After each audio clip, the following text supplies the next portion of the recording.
Mr. Elder Brand, do the honor. Welcome back mga Bandok Uhubang. Today we have a very special guest. These are our distributor from Bataan. Sinag Sportswear Collection PH. Hawak na yung Bataan and also Dubai.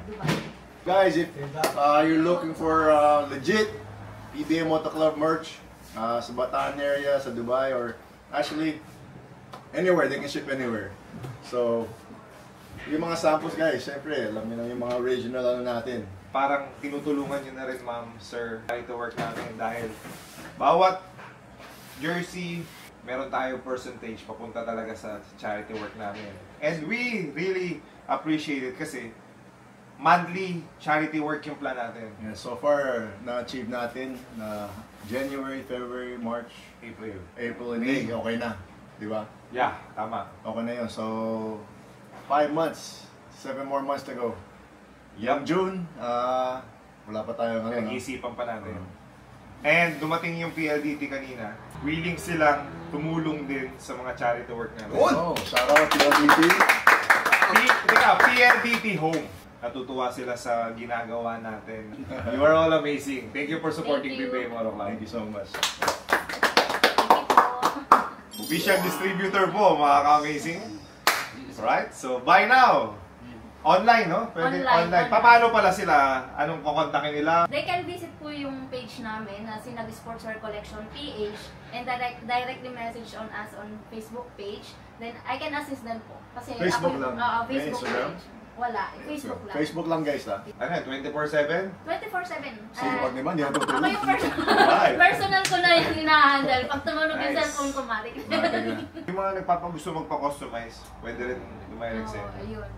Good idea. Tama yun guys, if you have a basketball league, kailangan yung paggawa ng mga jerseys, yung top, bottom, tsaka yung warm-up, pwede rin sa amin yun or kila ma'am.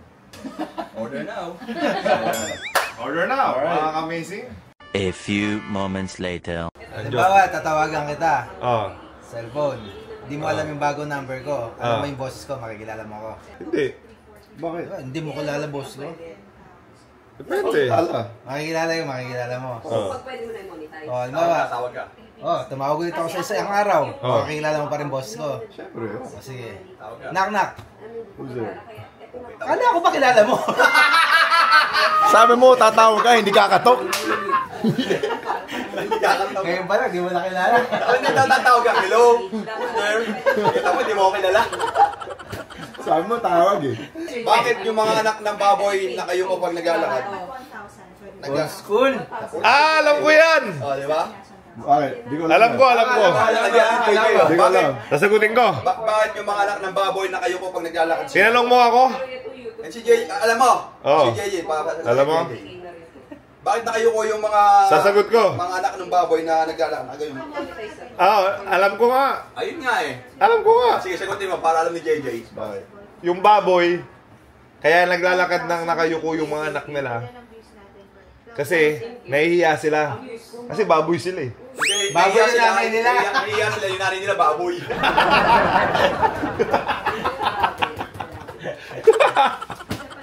Tama, guess mo ba? Nahihiya kasi sila. Kaya nakayuko sila. Hindi sila Di ba pagka-confident ka lang kumuha ka. Kaya nahihiya sila. Ito. Why did the... English kasi! Wala akong magagawa eh. Why did the orange shoot the 3 points over the banana? Why did the orange shoot a 3-point over the banana? Bakit tumira yung orange ng 3 points over the banana? Ano? Go, Gox. Huwag mo na tanungin niya. Slow nga siya. Huwag mo na pag-DJ. Hindi niya siya nakikinig eh. Ikaw. Si Kako hindi na nga siya nakikinig. Sure na? Ako nakikinig pa ako. Si Kako hindi na siya nakikinig pag-English. Sure na? Sirit. Ano? He was sagging. Saging kag sasag.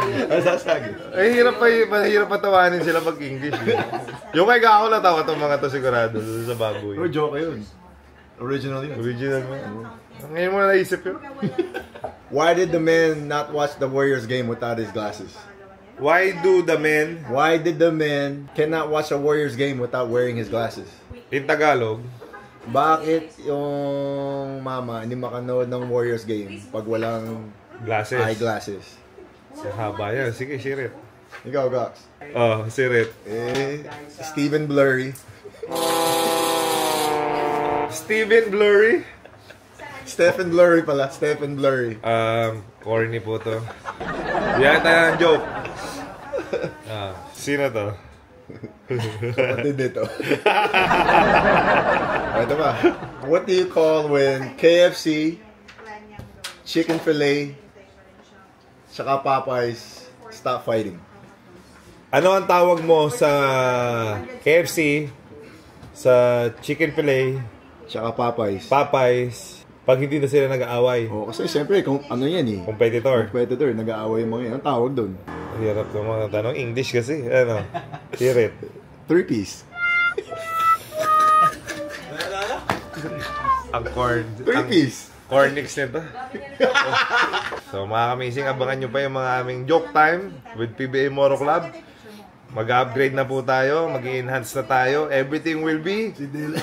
going Ganyan, up. si Dylan na may miss ko eh. Oy! Dila, marami ano. Magkakaroon tayo ng mga guest natin, interview sa mga kapwa natin basketball player na nag-retire. So ang mga lineup po natin, isa-isahin Uy, na natin. pumayag yung Ducati sa 13.41. Mas Alright. mababa. So Rudy Hatfield, Ha? Dylan Nababu, Hindi. Di Jan ba, Arrigo, wala yung rate. Ray Guevara. 10 point, Apat na po yung linya. Yung una. 13.98. Oh, ngayon 41. Uy! Apat na yung linya natin sa Zoom. 41, oh. Wow, mababa. Apat na yung Zoom natin. Naka-linya, nakapila. 6%. Rudy Hatfield, So, Jan Arrigo, 3 years, 18%. hindi, 5. Dito, 30. Dylan Nababu, Ray Guevara, Dorian Peña. So, pag binaba, 30, 40. Mike Holper, 6 na. Ano pa? Sino pa? Lumalabas na sa Eric Meng. Eric Meng. 20 plus. Ano pa? Alipig. Ali Pig. Interest for Dami nating questions dyan kay Ali Pig. Binarog ako niyan. Hindi ko makakalimutan. Kung malaki kasi yung... Right? Brandon Cablay. Brandon Gablay, the dunker ng Alaska. Tony De La Cruz. Tony De La Cruz. So mga kamisi, mag-comment lang kayo kung sino yung hinahanap nyong Migs player. Noble. Hahanapin natin, di ba? I-comment nyo yung question nyo, tapos yung pangalan ng gusto nyong interviewin. Kailangan ko sa'yo today, maging honest ka. Okay. Okay? Honest lang. Walang halong panloloko, walang halong kasinungalingan. Pawang katotohanan lang. Okay. Right? How long have you been riding? I've been riding since 2019. Alright, so that is what? More or less 5 years. 5 years. So within that 5 years, are you happy riding your motorcycle? Of course. As a famous superstar ng Pilipinas, you are considered one of the legends ng Philippine basketball. You are one of the loved basketball player dito sa Pilipinas. Do you agree or not? Yeah, I think so. I mean, very supportive yung mga NSD natin. So, appreciative ako sa kanila. Okay, I agree. I'm the judge of that. Alright? As the 5 years na experienced rider, ano ang favorite helmet mo? Let's be honest, okay? When I first started, first helmet ko ay SEC or SEC. Okay, narinig ko yan. Narinig ko yan. That was my first helmet. Tapos, nagano ako, Arai. Aray, Japanese brand. Tsaka Shui, Japanese brand din yun. Okay. And nag-AGV. AGV. Okay, okay. Yeah, I remember. Valentino Rossi. Yes. All those helmets are okay, pero the one thing they all had in common na hindi ko nagustuhan is pag uwi ko sa bahay, pag galing tayong long ride, yung tenga ko nag-ring. Kasi sa muffler. Diba? Kasi maingay. Open kasi yung road. Oh. Tapos yung muffler mo is open then going to your ears. Yes. Tapos long ride pa. So, buong ride.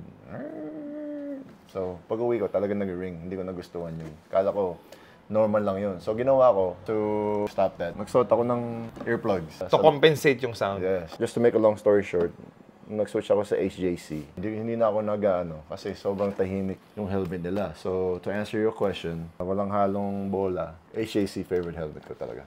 Your favorite helmet is HGC. Yes. Beyond all your experience, sa lahat na ng mga na-experience mong helmet, To be specific, HJC Rafa 70. Alright, papakita ko sa'yo ang ARPA 70 na favorite mo. Mga ka-amazing, Yan. this is available sa headquarters natin dito sa 68 Roses. PBA Moto Club, you can Waze PBA Moto Club, lalabas na sa Waze. This is JJ Helterbrand's favorite helmet. This is what you called ARPA 70. Okay? So, ayan yung ARPA 70 niya. And, yan yung weight niya. And yung mga permits, ICC, TUV, lahat. ECE. So, bakit itong specific ARPA 70 yung favorite mo? Unang-una, gusto ko yung mga design nila. Marami silang ibang design na maganda. Pero yung gamit ko ngayon, itong design na to. Gusto ko yung Zebra stripe na design nila. Sobrang pogi. Tapos, satin black pa. And, ito. Kasi si Poy, binigyan ko yung luma kong ganito. Poy Poy Aktub of Mabs. Regaluhan ni JJ Helterbrand ng ARPA 70. Shoutout kay Poy. So, mga ano na yun, matagal na. Mga 2 months ago. Okay. Kasama natin siya. Nag-dinner tayo, di ba? Nagmotor siya sa game. Tapos sabi niya, lumapit siya sa akin, Kuya, meron bang mabibiling dart? Comedy to mga kami. Si comedy. True story. Nag-ride siya kasi sobrang init daw. Nasusunog daw yung dita niya. Gusto niya daw palitan yung ano. Hindi niya alam na meron. Hindi, pinindot ko sa harapan niya. Nandun ka, di ba? Nakaupo tayo.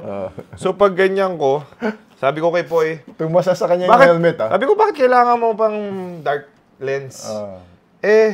Pag pinindot mo to, merong ganito. Sabi niya, Sabi niya, meron pala niyan! So, ibig sabihin, 2 months na siya nag-ride. Tinitiis niya yung sunlight.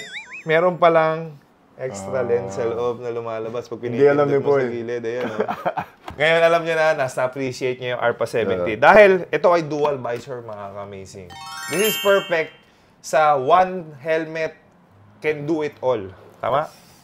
Right? Tsaka quality siya. Alam nyo guys, you guys will be safe when you ride it with this helmet. And gusto nyo nang merong fiber material, mas sobrang gaan. Alam mo, what thing about this is maganda rin kung bakit. Makikita mo siya, sobrang dali niyang gamitin kasi pipindutin mo lang yung airflow niya dito. Yun, Pag pindot mo, okay, next. Yun, airflow na, papasok na sa loob. Close mo. Then, push mo lang to dito. 3 layers. 1, 2, 3. 1, 2, 1, 2. Okay? So, ang dali niyang gamitin and ang gaan. So, sa long ride kasi, gaano ka-importante pag magaan yung helmet? Siyempre, kasi pag long ride ka, if your helmet is heavy, you're gonna have parang neck fatigue. Oh yeah, sakit sa liig. Pag mga 2 to 3 hours na yung ride, medyo masakit na sa leg yan. Kaya importante, light yung helmet. And comfortable. Mas comfort kang gumalaw, mas nakakilos ka. And yung sinasabi mong noise resistant niya. Yes. This is a quiet helmet, guys. So if you're looking for a quiet helmet, I can vouch for this.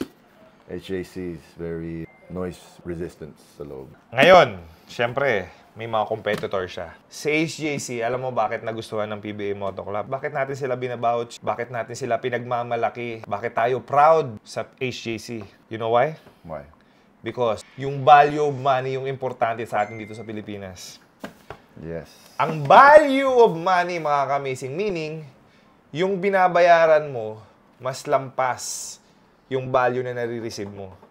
Kasi minsan may bibiling kang mahal, baka ka pa rin, ang daming mas mahal na helmet dito. May mas mahal yung Shoei, mas mahal yung AGV, mas mahal yung Schubert. Ako, nag-Schubert ako before. Ang mahal ng Schubert. Aray din. Aray ang mahal. Si HJC po, same level ng performance, siya ang pinakamura sa lahat ng sinabi ko. Do you agree? Yep. Ako, alam ko, I'm not trying to be rude if you're not paying you. Okay, kitawa ka pa dyan. We are highly vouching for HJC dahil nakaka-proud moment. Ito, may pang city tayo. Ito yung favorite pang city natin, di ba? Yan. Ang favorite ni JJ pang city na helmet kasi medyo classic design. Classic design. May lens Sunshade. cover din. May sunshade. Ito sobrang gaan, tsaka pogi ito. And maganda dito, plain siya na kulay. Pwede mong i-customize. It comes with white, black, red, and yellow. Tsaka may kasamang ano to, visor. Sun visor. Yeah. So, mga ka-amazing, again, available din to sa ating HQ. So, you can Waze PBA Moto Club or you can message us online. Try nyo, mga ka-amazing. Ikaw, you highly suggest or you highly recommend ba? No, yeah, for HJC? sure. I vouch for HJC. I highly recommend their product. Like Rico said, not only they look good, alam mo, safe ka, quality, and maganda yung presyo. And pagpunta kayo dito sa PBA Moto Club HQ, may discount pa kayo. Sabihin nyo lang yung pangalan ni Jerwin Gaco. Sigaw nyo lang ang word na amazing pagpasok nyo dito. Sabihin nyo kay Etok or kay Arla, yung aming taga-bantay dito, na amazing! We have our discount? Bigyan natin ng 15%? Yeah. Sige, 50%. Bakit tayo nagbibigay ng discount? Kasi gusto namin ma-experience sa mga ka-amazing natin. Yung yung na-experience namin. So, mga ka-amazing, kung hindi nyo pa nakakatry yung HJC, you can try it. We only live once in this world. YOLO. And it's worth fighting for. And HJC is worth fighting for. Mga ka-amazing, honest to. Ang HJC, sa presyo, hindi rin siya mura. Tama? Yes. Kasi, may mas mura yung SEC. O, yung Evo. Mura sila. Pero, beyond the quality, ito ang pinakamura sa lahat ng competitor niya. Beyond quality and mga performance. Yung style. Style, Mga gandang style. performance. Kasi, for example, yung carbon fiber, pag bumili kayo dun sa mga ibang brand na carbon fiber, sobrang mahal yun. 60K. Oo.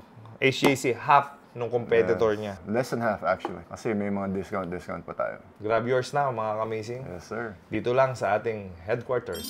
PBA Motor Club. And pag naabutan nyo po si JJ Helderbrand dito sa headquarters, makakapagpasign kayo sa helmet. Pag pinasign nyo to, mahal na to. Pag Yeah, so double the price na yun. pagkapasign nyo. HJC, you're number 1 and you are Amazing. amazing. Meron pang pahabol. Kala nyo, tapos na, no? Ang full carbon, half face naman, mga amazing. Yung mga naka-Vespa, Yan, pogi yan sa Vespa. ang pogi nito. At, wait, bumababa to. Okay. Tingnan. Alright, ang tawag dito ay V31. And may leather siya dito, sabitan.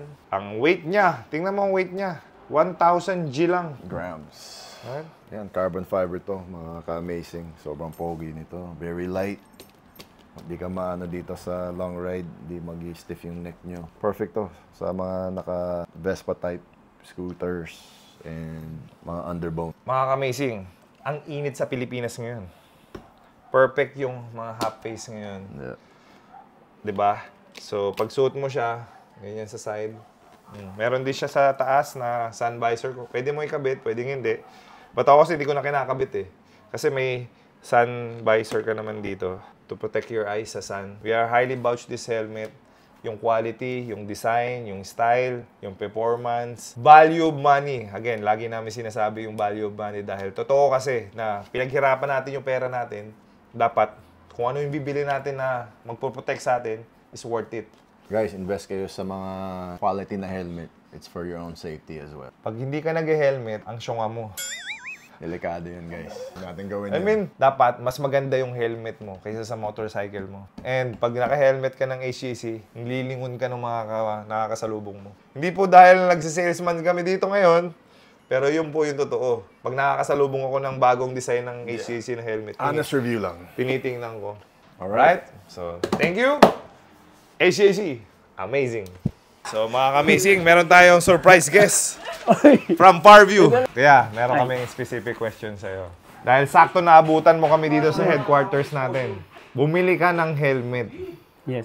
Bakit HJC yung napili mong helmet ngayon? Kasi kaya yan napili ko, subok talaga yan. Napakaganda. Oh, C91! Nasubok na talaga yung tibay niya, tsaka safe ka rito. Tsaka hindi naman siya ganong kamahal. Affordable, tsaka pwede talaga sa lahat ng riders. Value of money, di ba? Yes, right. Thank you, kuya, for supporting HJC. Hindi kami mapapahiya dyan. Ano ang pangalan mo? Edgar, Edgar. since NSD ako talaga eh. May picture nga kami, Sir JJ, di ko lang dala. Hindi ka sabi, bakit ako katabi na? At saka, Si syempre, JJ Rico. pala gusto na. Hindi, Rico, syempre, tabo? tsaka, Pero ano? lalo si Gaku, Sir Gaku. Amazing. Meron akong tanong sa'yo ngayon. Bakit ka naging idol ng Helderbrand? Dahil since kasi Jaworski days yung mga lolo tsaka yung papa ko, Hinebra, never say day yan. Kahit na halimbawa tambak yan, hindi ko titigilan yung panonood ko. Dahil alam kong babalik at babalik yan. Tambak lagi si Helter Brad nung. Hindi Tsaka si Idol ni Mark Hindi na Cadiwa. nanalo sa amin yan nung Pure Foods Day ko. Idol yan. Nanalo na kayo na injured. Lagi ka nasa Boracay nung naman nung panahon ko. Sa kangkungan. Ano naman yung ano mo ngayon? Napapansin mo ngayon sa basketball world natin? Baka may comment ka or suggestion? Avid viewer ng PBA, ano yung mga pwede mong isuggest? Napapansin ko lang kasi marami talaga ngayon sumisibol na magagaling. Tsaka syempre, parang hindi naman talaga parang balance yung nga sa mga team. Syempre, doon wala na tayong magagawa ron. Pero papansin ko talaga may lamang talaga. Malalaman mo na agad kung sino yung papasok. May mga team na may advantage, yun yung may experience sinasabi mo. yan. Kami kasi sa PBA Moto Club, yung success namin is because we listen sa mga sumusuport sa amin. Even bad critics, kahit yung mga comment na alam namin na masasaktan kami, we accept it. Kasi minsan, truth hurt. Pagka may sinabi yung mga tao na suggestion and comment, pag hindi mo alam paano i-accept yun, at hindi mo alam yung mga pwede mong i-improve dahil sa mga sinasabi nila, hindi ka magiging successful. Doon ka matututo eh. Yeah. So dito sa PBA Moto Club, we cherish yun, we love you, we adore you, yung mga ganyang comments na pwede mong ibato sa amin. Sana yung mga nanonood, dapat marinig din kayo ng PBA regarding sa mga comment nyo para mas mag-blossom yung liga natin. Gumanda, maraming sumuporta. Oo, mahal na mahal natin ang PBA dahil lahat tayo galing tayo dyan eh. Lalo PBA Moto Club. Kaya, thank you sa support dahil Dati riders lang eh. Lagi sinusubaybay ako sa ipupuntang ano. Grabe na, nanonood siya. Since 2020 kasi na-establish siya, di ba?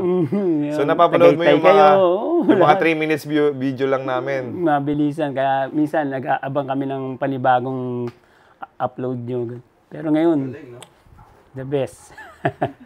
Lalo na pag nagpupunta tayo sa mga ibang country, tapos na ipag-compete ka talaga. Lalo, Boss Jerwin, galing. Yung UK. Nabugbog siya dun. Hindi siya magaling dun, nabugbog lang siya. Ganun naman talaga basketball. Pinayak siya nilarong dun. Galing ni Boss JJ pa rin, no? At least wala mga pikon. Yan, after naman ng game, friends pa rin. Hindi, pikon siya. Pag uwi namin ng hotel, galit na galit siya. Ba't nagalit? Bakit? Sa referee. Bias eh. Ano ang itatanong mo kay Helter Brad ngayon? Good luck lagi sa mga ginagawa nito kasi marami rin kinatutulungan. Thank you. God bless sa inyo. Iwas sa mga injury, hindi natin maiwasan pero lagi ko ipagdadasal, mga ka-amazing ko. Thank you, kuya. Appreciate it. You're amazing. God Thank you, bless thank you. sa'yo. Thank you pag support ha. Pinunta mo pa kami talaga dito. Yung mga kapwa amazing natin, invite mo sila dito sa headquarters natin. Mga kapa-amazing, pasyal kayo rito, mamili kayo talagang, hindi naman ganun kamahal talagang value for money, tsaka ang babait nila, mamimit nyo sila. Alright. So, Edgar, you are Amazing! Yakapin mo na. Oh, in the flesh. On the flesh.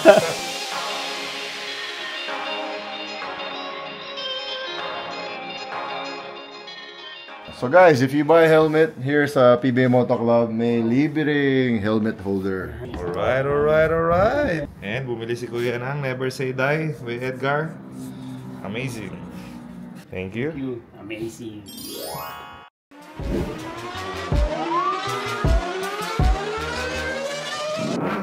PBA Moto Club, PBA Moto.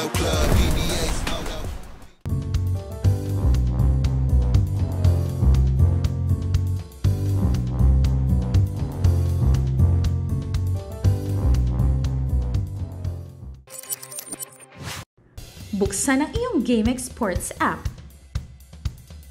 I-log in ang iyong account. Magpunta sa menu bar at pindutin ang Lucky 4.